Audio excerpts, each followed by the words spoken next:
Okay. Raoults Law. Oh. There we go.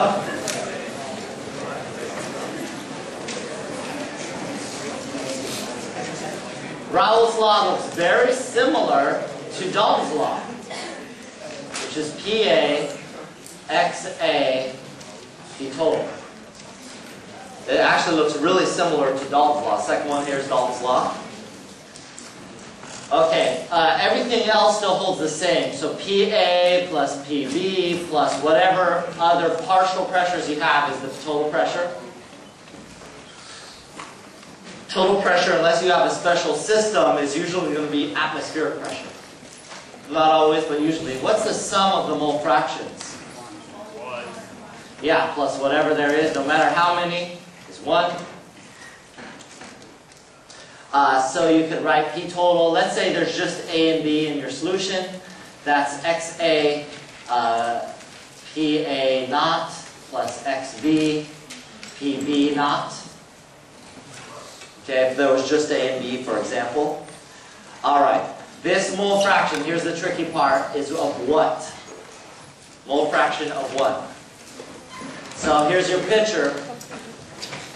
Is it the mole fraction of the gas or the mole fraction of the stuff down here? Yeah, it's down here, the solution. If you're doing Dalton's Law, that's the mole fraction of the vapor. That's the difference between the two laws. Okay, that's why they're so similar looking yet different. PA is the partial pressure or the pressure of the pure solvent. So once you start adding solute, you decrease that pressure. So usually your typical Dalton's Law or your typical Raoult's Law problem is going to follow this one right here. Okay? So what I do is usually you're given A and B in grams. What you do is you convert that to moles using the molar mass. And then, so you have moles of A and you have moles of B. You find the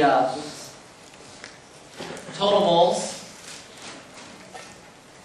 So moles A plus moles B is the total moles. At that point, I'll go this way now. You can find the mole fraction of A and the mole fraction of B. So you can find, if you find, say, moles of A over total moles, that's mole fraction of A. Moles of B over total moles is mole fraction of B. And then where do you get these values here? Usually they're given. I would say almost always given. So you're asked for the total pressure. The other variation could be you're not given the total pressure and you're asked for one of these. What would you do in that case? Two possibilities. Either they're assuming this is atmospheric pressure, or, chapter 6, they might want you to use P equals nRT. Oh yeah.